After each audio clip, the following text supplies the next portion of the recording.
سه تا تیپ برای رنگ اپ کردن با دوم تو 1 دقیقه. 1. ترتیب آیتم زدن. این هیرو وقتی که فول آیتم میشه تبدیل میشه به یکی از ترسناکترین هیروهای دوتا. برای همین آیتم یه جوری روش میزنن که تا میتونه گلد و XP بگیره که به اون هیروی لیت گیم وحشتناک تبدیل بشه.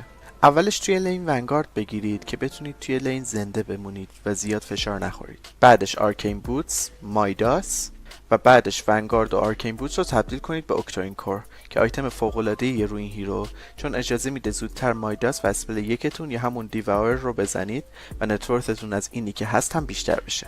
2.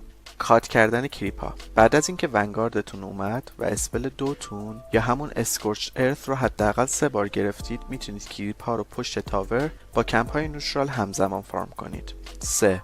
تو ارلی گیم تا مید گیم هر کسی رو که تونستید اولتی یا همون دوم کنید. تو تایمی که دوم داره به آیتمش میرسه زیاد اهمیت نداره که شما ساپورت رو دوم میکنید یا کور رو. البته شرایط بازی همیشه بستگی داره به این موضوع، ولی به صورت کلی اگه تونستید با دوم کیل بگیرید تو 20 مین اول بازی استفاده کنید، مخصوصا وقتی که اوکتارین کورتون اومده.